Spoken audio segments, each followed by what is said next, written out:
How does a city built with tens of billions of dollars end up empty, silent, and almost forgotten? Imagine standing in the middle of a place designed for over 1 million people, surrounded by monumental skyscrapers, wide avenues, museums, theaters, schools, and hospitals, and realizing you are nearly alone. This is the unsettling reality of Kangbashi, a city that was never destroyed by war, disaster, or epidemic, yet somehow failed before it truly began. Kangbashi was not meant to be a small experiment.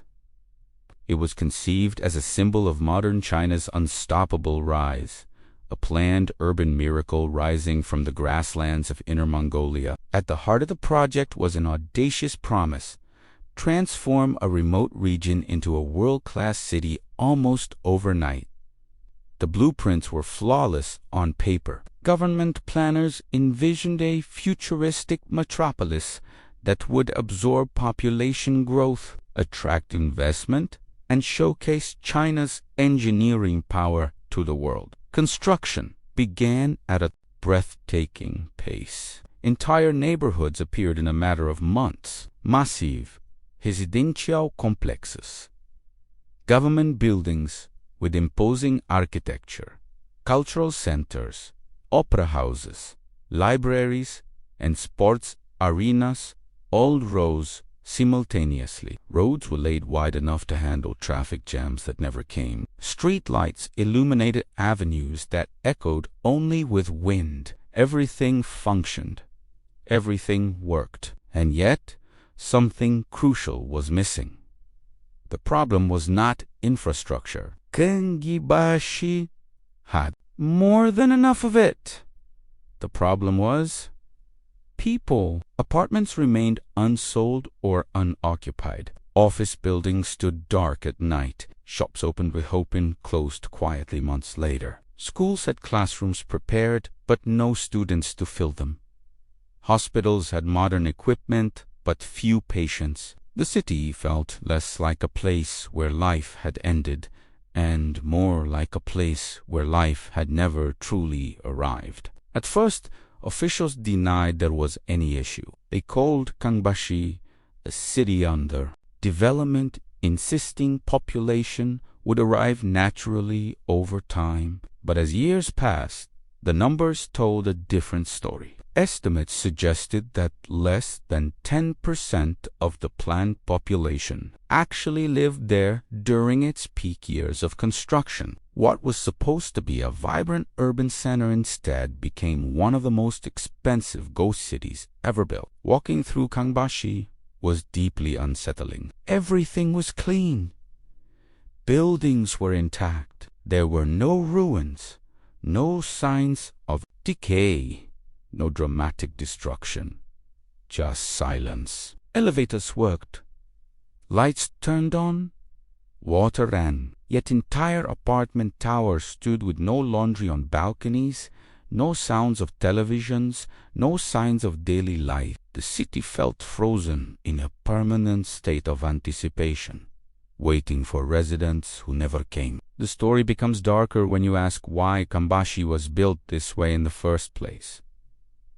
This was not a random mistake. It was the result of a powerful mix of political incentives, financial pressure, and a belief that economic growth could be engineered simply by pouring money into concrete. Local governments in China rely heavily on land sales to generate revenue. By building a new city, officials could reclassify land, sell development rights, and fuel short-term economic statistics that looked impressive on reports. For developers, Kangbashi represented opportunity without immediate risk. Easy credit, government backing, and rising property prices across China created the illusion that demand would eventually catch up. Apartments were treated less as homes and more as financial assets purchased by investors who never intended to live there. The city filled spreadsheets before it filled streets. But cities are not just buildings. They are ecosystems of jobs,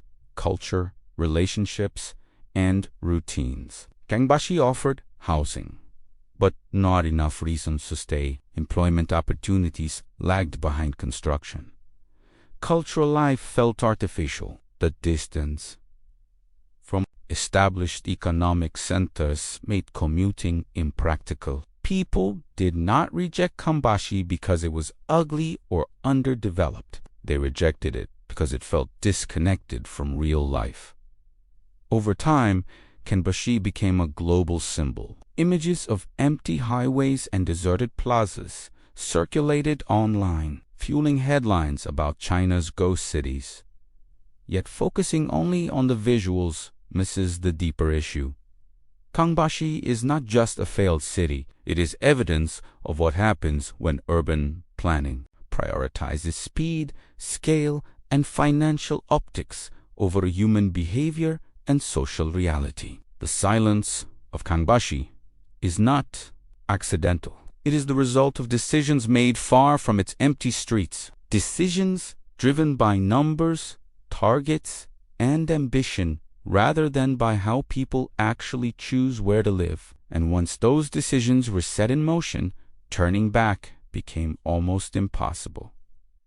But this is only the surface of the story, because beneath the empty buildings lies a far more complex network of debt, political pressure, and hidden consequences that continue to affect not just Kangbashi, but China's economy as a whole. The real cost of this ghost city is not measured only in abandoned apartments, but in obligations that never truly disappeared. If this story is already making you question how a city worth billions can exist almost without people, take a moment to leave a comment below. Understanding what really happened in Kangbashi matters, because this is not just about empty buildings. It is about decisions that shape lives, economies, and the future of entire countries. Let me know what you think caused this failure. Was it politics, greed, blind optimism, or something deeper? If this investigation is adding value for you, make sure to leave a like and subscribe to the channel so you do not miss the next part of this story and other dark, real cases like this one.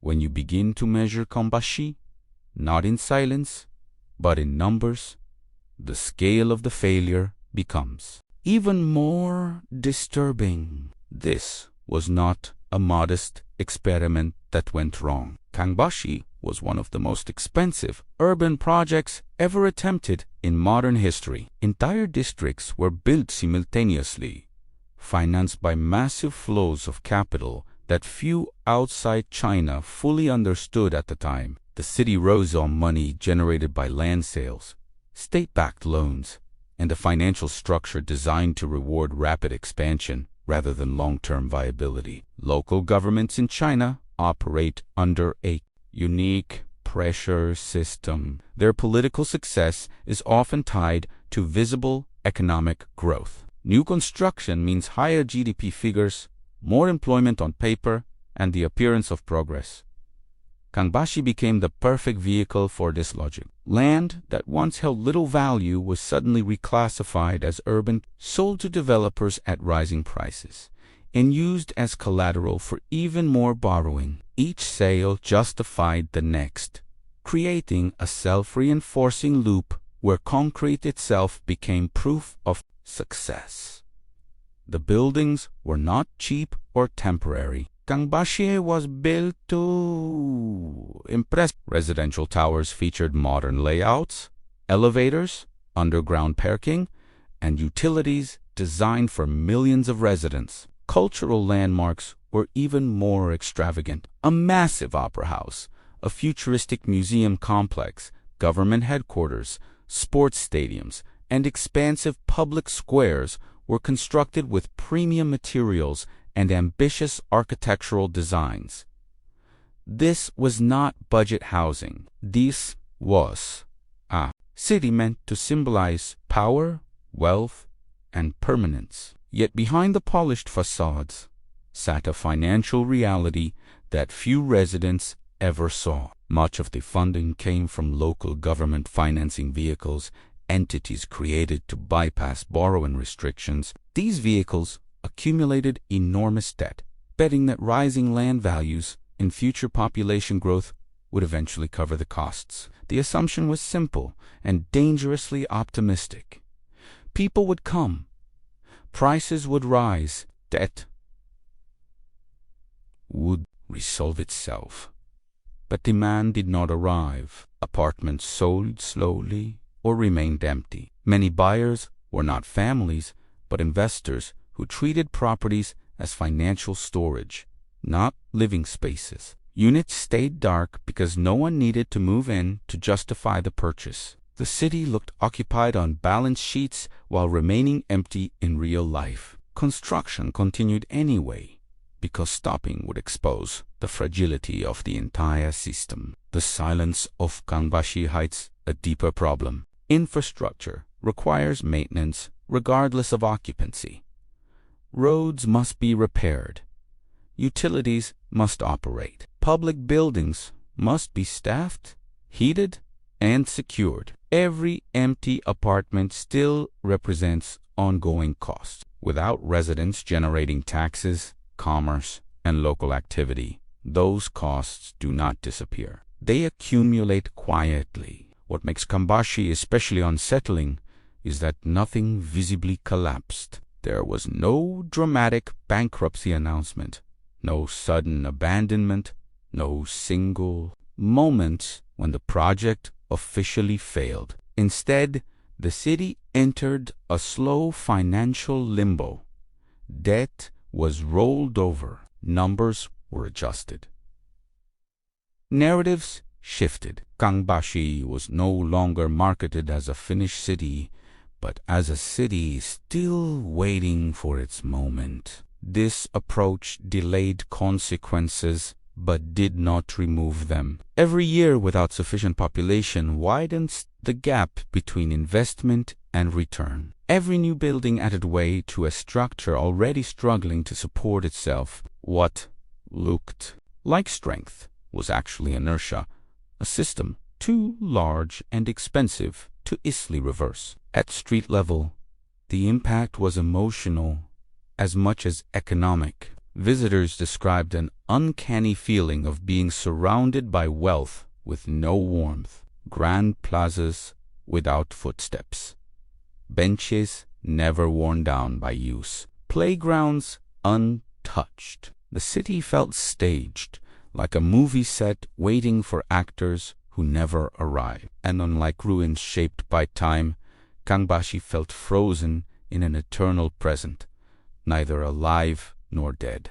This raises an uncomfortable question. If billions can be spent creating a city that does not function socially, what does success actually mean in modern development? Is growth measured by buildings or by the lives inside them? Kangbashi suggests that when numbers replace human behavior, failure can be hidden behind impressive skylines. As we move deeper into this story, another layer begins to surface. Because the money that built Kangbashi did not vanish, the obligations remained. And understanding who ultimately carried that burden reveals why this city is not just a local mistake, but a warning with global implications. To truly understand why Kangbashi failed, you have to look beyond money and concrete and focus on something far more fragile: daily human life. Cities do not become alive simply because they are finished. They become alive when routines form, when people wake up, commute, argue, celebrate, and slowly weave invisible habits into physical space. Kangbashi skipped that phase entirely. It was completed before life had any reason to arrive. From the outside, the city looked functional in every possible way. Schools were fully equipped with classrooms, desks, technology, and playgrounds ready for children. Hospitals had modern equipment, wide corridors, and trained staff assigned to shifts. Government offices stood ready to process documents for citizens who never showed up. Public transportation ran on schedule, buses moving through empty streets at fixed intervals, carrying more silence than passengers.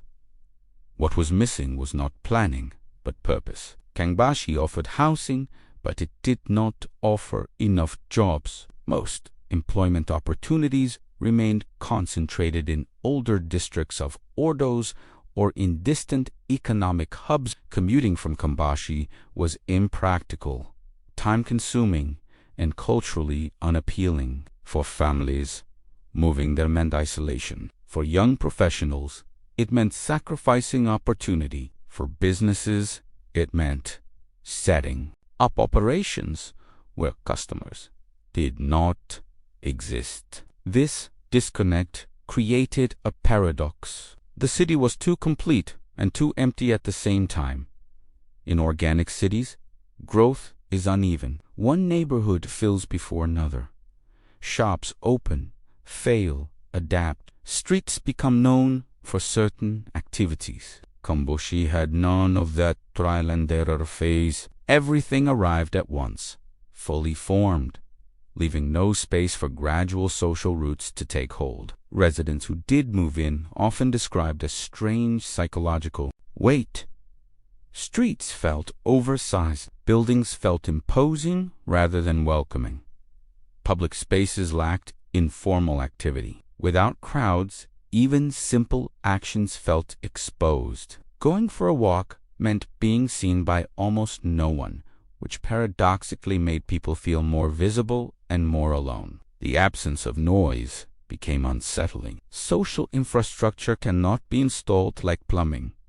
Cafes need customers.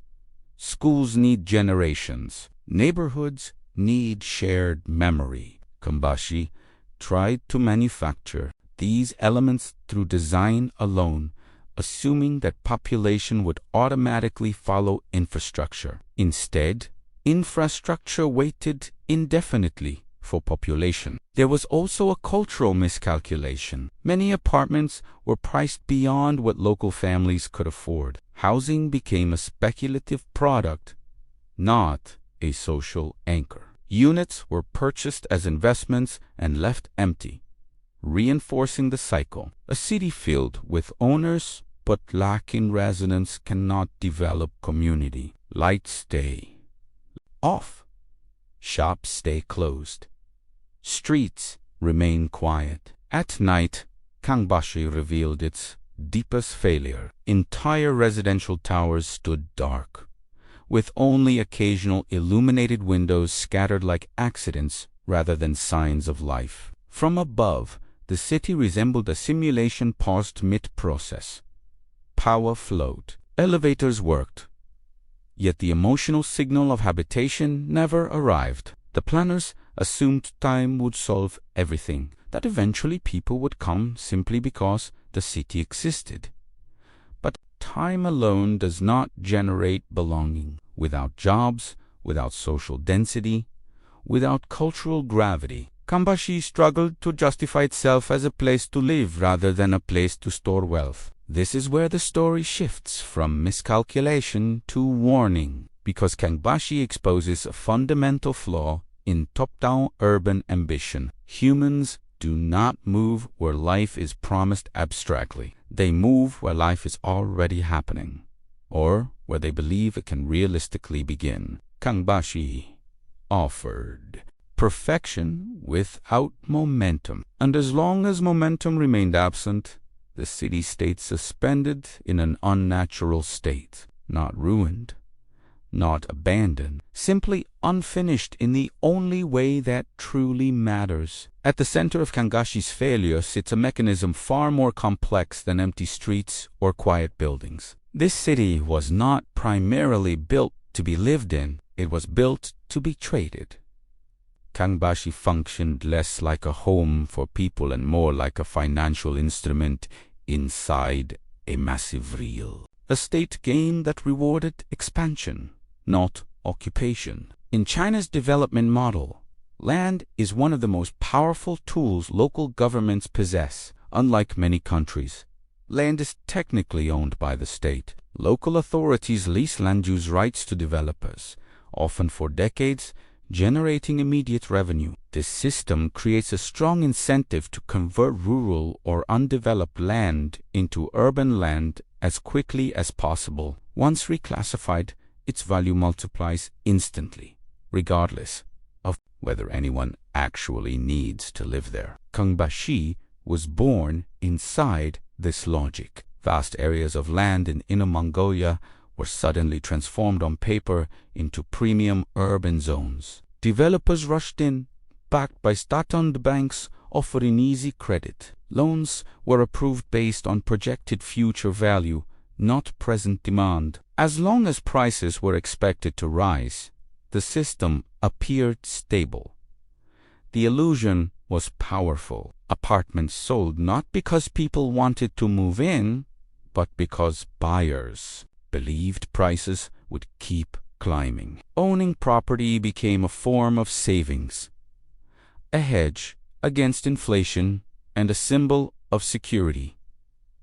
Many investors never intended to live in Kangbashi. Some never even visited their units. Ownership existed as a line in a portfolio, not as a lived experience. This dynamic distorted every decision. Developers focused on scale and speed, not livability. Governments focused on construction volume, not social integration. Banks focused on collateral value, not occupancy rates. In this environment, an empty city could still be labeled a success, as long as transactions continued. But speculative systems are fragile by nature. They depend on confidence. Once doubts emerge, everything becomes harder to sustain. In Kangbashi, doubts arrived quietly. Apartments sat unsold longer than expected. Rental demand remained weak. Commercial spaces struggled to attract tenants. The numbers began to stall. Instead of slowing down, the response was often to build more. New projects were launched to maintain the appearance of momentum. Construction itself kept workers employed and GDP figures healthy. Stopping would signal failure, and failure was politically unacceptable. Kangbashi expanded while its core problem deepened. What makes this particularly unsettling is how invisible the risk became. From a distance, Kangbashi looked impressive. From spreadsheets, it looked productive. But beneath the surface, debt accumulated. Local government financing. Vehicles borrowed heavily, betting that future land sales would cover existing obligations. This created a dependency loop. Land had to keep appreciating, or the entire structure would be exposed. For residents, this translated into a city without organic pricing. Housing costs remained high even without demand. Living there made little financial sense for ordinary families. Renting was expensive. Buying was risky. The city became inaccessible to the very population it needed to survive. Speculation also erased urgency. If apartments were investments, there was no pressure to create community, no need to open small businesses, no reason to build local culture. Empty units were acceptable as long as their paper value remained intact. Life was postponed indefinitely. Kangbashi reveals a hard truth about modern urbanization. When cities are treated as assets first and habitats second, human presence becomes optional. Streets, schools, and hospitals turn into props, supporting a financial narrative rather than serving a population. And when that narrative weakens, the consequences do not appear overnight. They stretch out slowly, hidden behind delayed payments, restructured loans, and carefully managed statistics. Kangbashi did not collapse loudly. It drifted into a suspended state where everything exists, yet nothing fully functions. At this point in the story, one question becomes unavoidable. If the system rewarded building without living, who ultimately absorbed the cost when the illusion began to crack? When Kangbashi stopped growing the way planners expected, the money did not disappear. It changed form. The most dangerous phase of the story begins here, in the quiet transformation of visible ambition into invisible debt. This is where the real costs of the ghost city starts to surface, not in empty apartments, but in obligations that linger long after construction crews leave. Much of Kangbashi was financed through local government financing, vehicles, entities, created to raise money without appearing directly on official balance sheets. These vehicles borrowed heavily from state-owned banks, using lands and future land sales as collateral. As long as prices rose and construction continued, the system looked manageable. But once demand stalled, repayment became a problem that could not be solved by optimism alone. Debt in Kangbashi did not explode suddenly. It accumulated slowly. Interest payments were rolled over. Loans were refinanced. New borrowing covered old obligations. On paper, everything remained under control. In reality, the city was operating on borrowed time. Infrastructure still needed maintenance. Public buildings still required staff. Utilities still consumed energy. All of it cost money, even without residents. The burden quietly shifted away from developers and toward local governments. When projects failed to generate expected revenue, municipalities absorbed the shortfall. This meant less money for social services, education, and healthcare elsewhere. Kangbashi's emptiness was not isolated. Its financial gravity pulled resources from surrounding areas, spreading the cost beyond the city itself. For banks, the situation was equally delicate. Large-scale defaults were politically unacceptable. Writing off losses would expose systemic risk. So debts were often extended rather than resolved. Kangbashi became part of a larger pattern across China, where stalled developments were kept alive, administratively, not economically. This created a landscape of cities that existed in a permanent holding pattern. What makes this phase especially unsettling is its invisibility. Residents in other regions paid indirectly through reduced public spending. Taxpayers supported infrastructure they would never use. Investors held assets whose real value was uncertain. The city's failure was diluted across the system, making accountability difficult and reform slow. At the human level, the cost was emotional as well as financial. Workers who built Kangbashi found fewer opportunities once construction slowed. Small businesses that tried to operate there closed quietly. Families who invested savings into property faced stagnation instead of growth. The promise of prosperity dissolved into long-term uncertainty. Kangbashi exposes a structural weakness. When failure is too large to acknowledge, it becomes normalized. Empty buildings are rebranded as long-term assets. Debt becomes temporary pressure.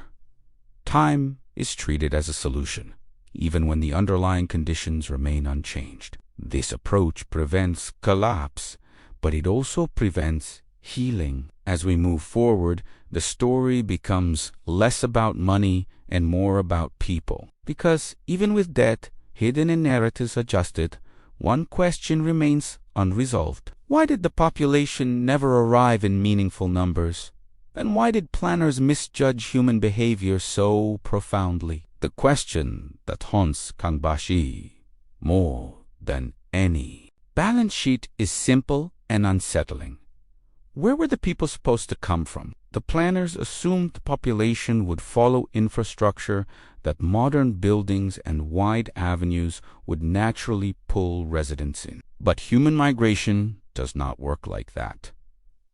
People do not relocate because a city exists. They relocate because their lives can function there. Kangbashi was built far from established employment centers. The core industries that sustained Inner Mongolia were not located in the new district. Jobs remained scattered elsewhere, tied to older urban areas or resource extraction sites. For workers, moving to Kangbashi meant longer commutes, higher living costs, and fewer opportunities. For families, it meant isolation from schools with reputations, from relatives, from social networks that take generations to form. Planners underestimated the gravity of existing cities. Established neighborhoods carry invisible value: trust, familiarity, informal support, reputation. Kangbashi offered none of that. It asked people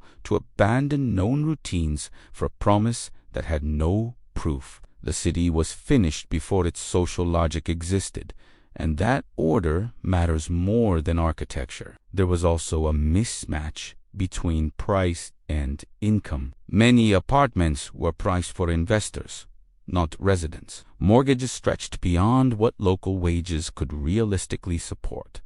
Renting was no better. Commercial rents were high, pushing small businesses away before they could take root. Without shops, cafes, and services, daily life felt incomplete.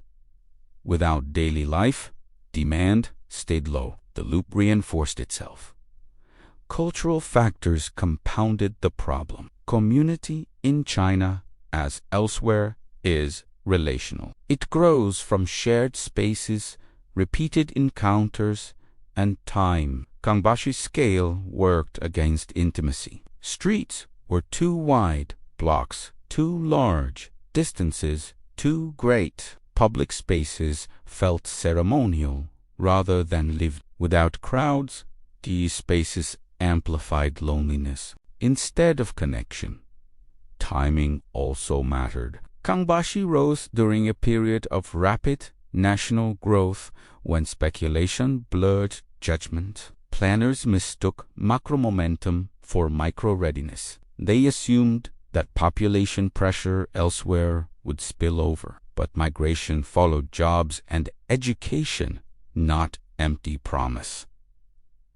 When growth slowed, the miscalculation became permanent. The city tried to correct course. Incentives were offered. Subsidies appeared. Public institutions were relocated. But incentives cannot manufacture belonging. You can move offices, but you cannot force friendships, trust, or memory. Without those, a city remains a shell. Kangbashi reveals a critical lesson.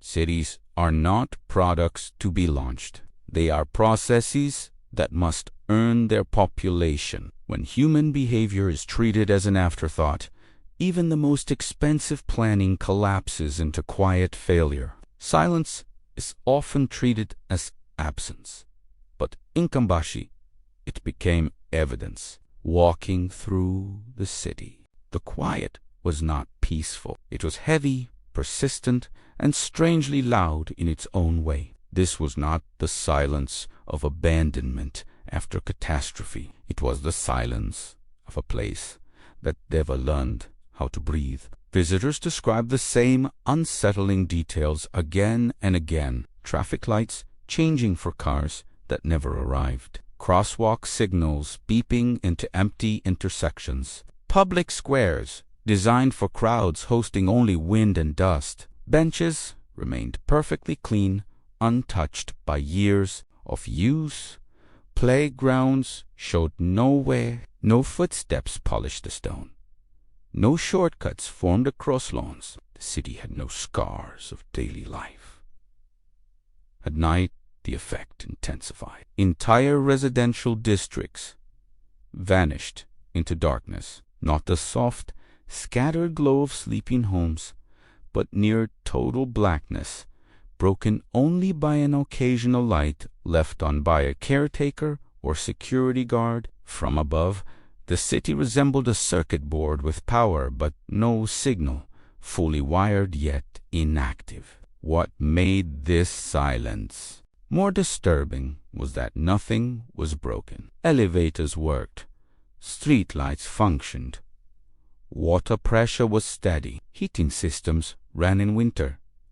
Kangbashi was not decaying, it was maintained. That maintenance itself became part of the illusion, keeping the city suspended in a state of readiness that never ended.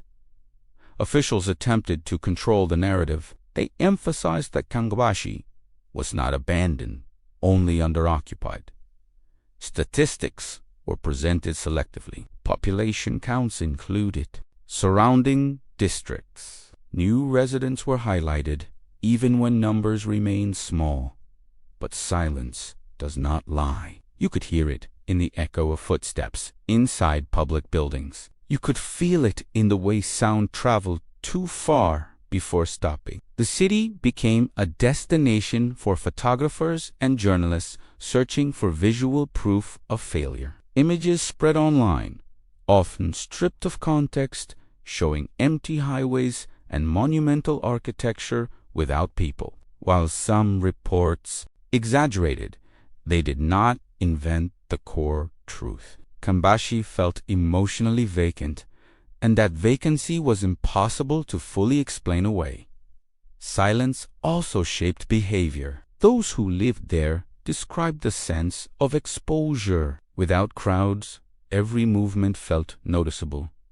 Privacy paradoxically vanished. Going outside meant being seen by no one and everyone at the same time. Social friction, the small interactions that make places feel alive, never formed. Without friction, time felt slow and detached. In cities shaped by disaster, silence carries memory. In Kangbashi, it carried uncertainty. Nothing terrible had happened, yet something essential was missing. The city stood as proof that failure does not always arrive violently. Sometimes it arrives quietly, dressed in glass and concrete, maintained and operational, yet fundamentally hollow. This silence did something else. It forced comparison. Observers began to ask how many other cities looked successful only because no one stood inside them long enough to listen. Kangbashi became less of an exception and more of a warning sign. Kangbashi feels extreme, but it is not alone. Once you step back and look beyond this single city, a pattern begins to emerge. Similar projects appeared across China during the same period, each built with enormous ambition, each justified by forecasts of endless growth, and each struggling to attract real life. Kangbashi simply became the most visible symbol of a much broader phenomenon. Cities like Ujiapu, often called the Manhattan of northern China, rose with glass towers and financial districts that were meant to rival global capitals. Districts such as Tiandusheng, famous for its replica of the Eiffel Tower, promised European elegance in a Chinese suburb. Others followed this same formula: monumental scale, rapid construction, speculative demand, and the expectation that population would inevitably follow. In many cases, it did not. What connects these places is not architectural style, but timing and incentive. They were built during a phase when credit was abundant, land prices rose reliably, and local governments were rewarded for visible expansion. Success was measured in square meters, built, not in communities formed. As long as cranes filled the skyline, the model appeared to work. This is not unique to China. Around the world, similar failures exist, though often on a smaller scale. In Spain, entire housing developments built before the 2008 financial crisis remain partially empty. In parts of the Middle East, master-planned cities promised futuristic living but struggled to attract residents beyond early adopters. In the United States, abandoned industrial towns tell a different version of the same story, where economic logic vanished but physical structures remained.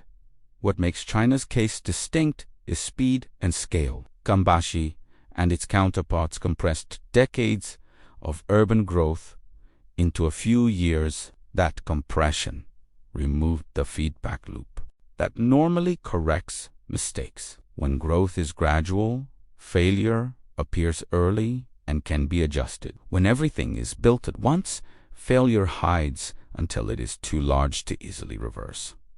Another shared feature is narrative control. These cities were rarely labeled failures by officials. They were described as cities in progress, future hubs, or long-term investments.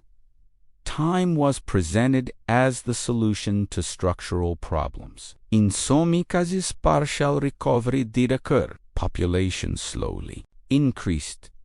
Services improved, but the gap between promise and reality remained. Kangbashi became a reference point because it made the invisible visible. It forced observers to confront a question that planners everywhere prefer to avoid. Can growth be commanded, or must it be earned? Can demand be manufactured through construction alone, or does life resist that logic? By placing Kangbashi alongside other ghost cities, the story shifts from local embarrassment to systemic lesson. The problem was not one bad decision or one corrupt official. It was a model that prioritized appearance over behavior, expansion over adaptation. As we approach the deeper meaning of this pattern, another question comes into focus. If these cities are symptoms, what do they reveal about power, control,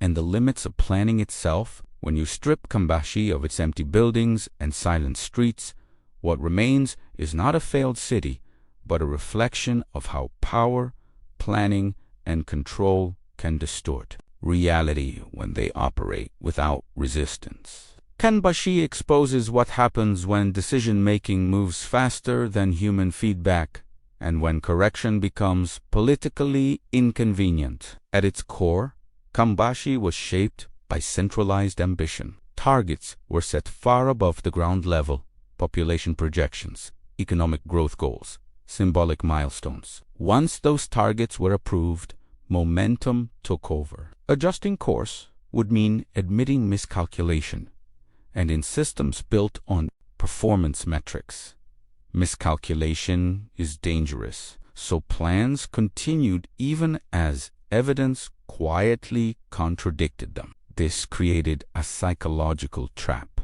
The more resources invested, the harder it became to stop. Every completed building justified the next. Every new district created pressure to finish the whole vision. Kangbashi did not fail because planners lacked intelligence. It failed because the system discouraged listening to reality once the process began. Control played a central role. Urban life is unpredictable. People cluster, adapt, abandon, and reshape space in ways no blueprint can fully anticipate. Kangbashi attempted to remove that uncertainty by designing everything in advance. But control without flexibility produces rigidity, and rigidity, when confronted with human behavior, breaks. Another revealing aspect is how success was defined. Progress was measured through physical output, not lived experience. Concrete, steel, and glass were visible. Social cohesion was not. As long as skylines rose, the deeper absence of community could be ignored. By the time silence became undeniable, the system was already locked in. Kangbashi also reveals a deeper tension between image and function. The city was built to be seen, to signal modernity, power, and capability. It succeeded visually, but cities are not performances. They are negotiations between space and behavior. When image becomes the priority, function becomes secondary. This is why Kangbashi remains uncomfortable. It challenges the assumption that scale equals success. It questions whether authority can substitute for organic growth. And it exposes how easily massive systems can drift away from human reality when incentives reward appearance over outcome. The most unsettling insight is this: Kangbashi was not an accident. It was a logical outcome of a model that works until it doesn't. And when it stops working, the consequences are spread, delayed, and normalized rather than confronted directly. As we reach the final layer of this story, the question is no longer how Kangbashi failed, but what happens next. Can a city like this be revived, repurposed, or quietly absorbed into history? Kangbashi never truly died, and that may be the most unsettling part of its story. Unlike ghost towns, abandoned after disasters or economic collapse, Kangbashi continues to exist in a strange in-between state. It still receives funding. Buildings are still maintained, lights still turn on, buses still run. The city breathes mechanically, even if it struggles to live emotionally. Over time, officials adjusted the narrative. Kangbashi was no longer described as a finished city, but as a long-term urban experiment. Population figures were reframed to include nearby districts, new universities, government offices, and institutions were relocated in an attempt to seed life. Slowly, very slowly, more residents arrived, but the scale of the original vision remained far ahead of reality. This raises a critical distinction. A city can technically recover without ever fulfilling its purpose. Kangbashi may eventually reach a stable population, but stability is not the same as justification. The billions spent cannot be undone. The years of emptiness cannot be erased. The opportunity cost, what those resources could have built elsewhere, remains invisible but real.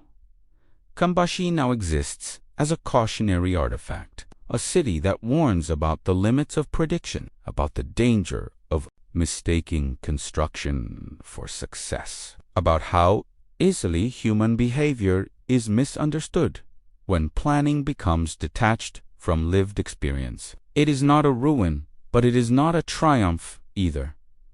What lingers is the question this city leaves behind. If Kangbashi can exist, fully built, functional, and mostly empty, what does that say about how modern societies define progress? How many other places appear successful from a distance but collapse under closer inspection? How many future Kangbashis are already under construction, justified by numbers that assume people will follow? This city does not end with a clear conclusion because its story is still unfolding. Kangbashi remains a reminder that failure does not always look like destruction. Sometimes it looks like perfection without purpose. Before we close this investigation, tell me what you think. Do you believe Kangbashi will eventually become a real city, or will it remain a permanent symbol of misplaced ambition? If you stayed until the end of this story, you already understand that Kangbashi is not just a ghost city. It is a warning about ambition, power, money, and what happens when numbers matter more than people. If this investigation made you see modern cities differently, leave a like to show your support and subscribe to the channel for more deep, real stories like this. Now, I want to hear from you. Leave a comment writing Kangbashi and share your theory. Do you believe this city will one day truly come alive, or will it remain a permanent symbol of failure disguised as progress? And before you go, watch the next video appearing on your screen. It dives even deeper into another place where history, power, and human ambition collided with reality.